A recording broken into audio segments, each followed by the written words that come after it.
bagaimana dari Catherine Wilson sendiri? Seperti apa Bang agendanya administrasi? Ya, sesuai dengan yang sudah ditentukan oleh Pengadilan Agama Kota Depok, bahwa hari ini adalah sidang pertama. Semestinya secara hukum itu para pihak itu harus hadir, itu pertama. Terus kemudian karena kedua belah pihak, baik Ibu Catherine maupun Pak Idam tidak hadir hari ini, maka majelis hakim hanya menyampaikan dan memeriksa dari bukti-bukti kebenaran dari pengajuan gugatan itu pertama.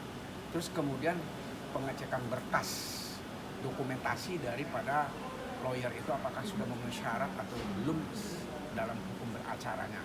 Poinnya hanya itu. Nah, karena para pihak ini tidak hadir, maka majelis hakim menunda sidang ini 2 minggu kemudian. Kenapa 2 minggu? Karena tergugat keberadaannya ada di Sulawesi Selatan. Gitu. Jadi itu pengiriman itu cukup waktunya panjang dan jauh di luar Pulau Jawa. Itu persyaratannya tidak mungkin 1 minggu. Kalau dikhawatirkan 1 minggu nanti akan tidak sampai panggilan itu kepada terpidana. Itu aja poin. Bang, alasan mendasar Catherine menunggu cerai Idam apa sih? Apa karena nggak kasih nafkah? Dan kenapa nggak hadir? Nah, pertanyaan pertama, alasan mengajukan gugatan itu dikarenakan karena kehidupannya sendiri sudah terpisah. Catherine ada di Jakarta, suaminya sebagai legislator di Sulawesi, anggota dewan, dan mungkin ini punya kesibukan masing-masing, dan akhirnya mereka bersepakat atau bagaimana saya kurang paham detailnya. Mereka Catherine balik ke rumah orang tuanya di Depok dan Pak Idam masih tetap di Sulawesi Sinta. Ada cekcok berarti?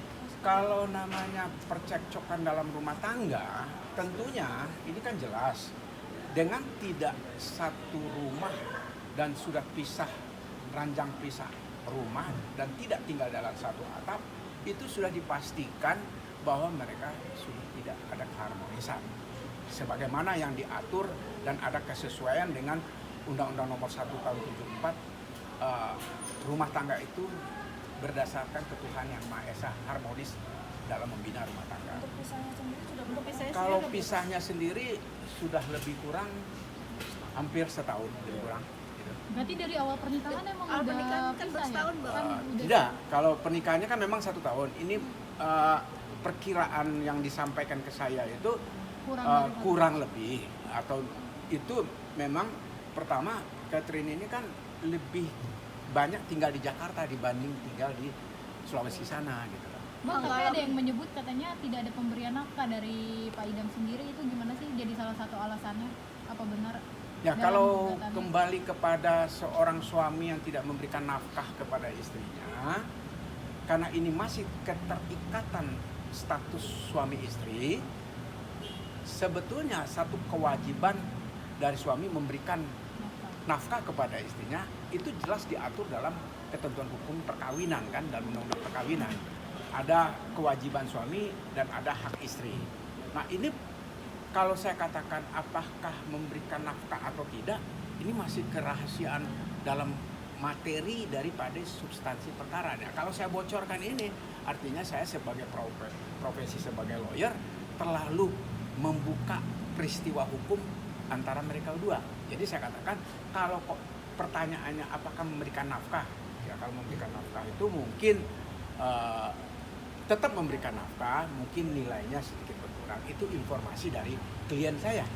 Kalau dalam isi gugatannya selain cerai ada apa lagi, Bang? Dalam gugatan itu jujur saya katakan, saya juga tidak mau membentangkan secara keseluruhan. Ada etika profesi di sini kan. Sedangkan pengadilan agama ini tertutup untuk umum. Jadi kalau saya membeberkan isi peristiwa konstruksi hukum gugatannya itu ya mungkin agak mohon maaf ya, saya kayaknya belum masuk ke posisi itu. Mungkin bisa nanti ditanyakan kepada Ibu Catherine langsung nanti pada saat sidang kedua. Dia akan beberkan mungkin ya. Bang, ini kan nggak ada permintaan nafkah atau seperti apa sih Bang? Karena kan anak juga nggak ada, atau seperti apa? Jujur saya katakan sebelum terjadi pengajuan gugatan ini ke Pengadilan Agama Kota Depok ini, saya sudah bertanya kepada klien saya, peristiwa hukumnya adalah satu, bahwa sudah tidak ada kesepakatan, dua, tidak ada anak, Ketiga, dan juga tidak ada harta gono gini selama masa perkawinan itu. Jadi tidak ada yang perlu dipertengkarkan. Jadi pure gugatan Ibu Catherine ini hanya sebatas mau bercerai secara baik-baik. Bang, ada pengajuan untuk nafkah Ida dan Muta yang fantastis nggak sih Bang untuk setelah perceraian nanti? Mungkin bisa dijawab. Untuk masalah nafkah, saya rasa itu menjadi hak istri ya. Hak Ida yang disampaikan anaknya dan Muta itu kan menjadi hak istri. Tetapi untuk secara nominal, saya rasa saya tidak ada kewenangan untuk berbicara di depan halayak publik ya. Menjadi pribadi ya klien kami. Oh iya Bang, kalau Bang Catherine hari ini nggak hadir, kenapa alasannya tadi? Alasan Mbak Mbak Catherine nggak Catherine. datang, iya kenapa? Mbak Catherine hari ini tidak hadir karena ada kegiatan. Jadi ya dia sudah sampaikan ke kita bahwa tadinya emang rencananya akan hadir ke sini untuk menghadiri sidang pertama, namun ada kegiatan yang nggak bisa dibatalin. Jadi akhirnya ya udah, nanti diharapkan di sidang kedua kan ada mediasi nih. Jadi Bu Catherine juga mengharapkan bahwa Pak Idam nanti hadir, bisa bertemu. Nah disitulah harapannya biar bisa ketemunya. Jadi hari ini tidak bisa dulu. Tapi kalau komunikasi keduanya seperti apa sih sekarang Pak? Memang sudah saling diem-dieman atau? Ya, kalau masalah komunikasi antara penggugat dan tergugat, saya sampaikan, ini masih keadaan dalam normal, keterikatan suami istri masih berlangsung. Artinya tidak putus hubungan antara penggugat dan tergugat. Masih saling bertanya, masih sering menanya sehat atau tidak. Komunikasinya masih tidak pasif ya, tapi aktif dua-duanya. Artinya Saling memang bertanya. hanya menginginkan status apa ya, kayak yang penting saya udah cerai atau udah lepas sepotong ketok palu gitu. Butuh kejelasan berarti kalau untuk keinginan Pak yang Catherine sendiri penggugat. Kalau keinginan dari klien saya sebagai penggugat, dia hanya menyampaikan karena perkara ini sudah berkali-kali diajukan ya. Pertama diajukan di Jakarta Selatan. Endingnya perkara ini tidak selesai dengan baik, gugur. Terus kemudian diajukan lagi di Kota Depok ini. Tujuan utamanya ada 2 poin yang disampaikan kepada saya. 1, mau berpisah secara baik-baik. 2, tidak menimbulkan silang pendapat antar penggugat dan tergugat.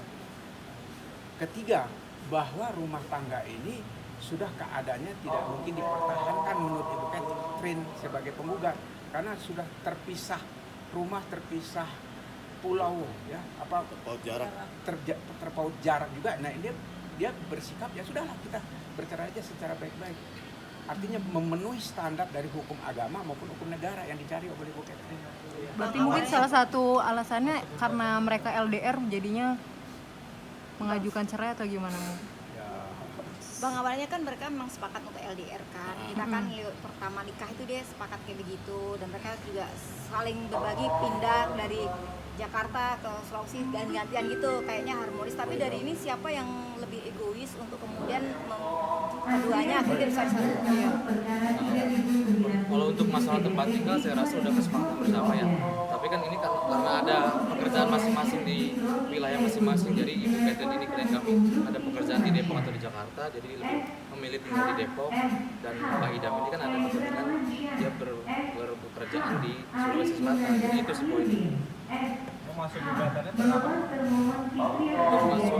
Untuk masuk gugatan ini kita lakukan awal Desember Mbak Catherine langsung apa lewat pengacara? melalui kuasa hukumnya.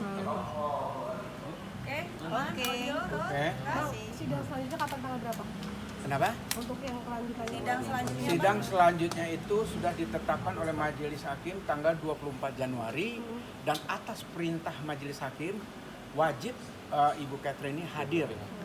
Dan itu hal yang disampaikan oleh Majelis Hakim kepada saya selaku kuasa hukum.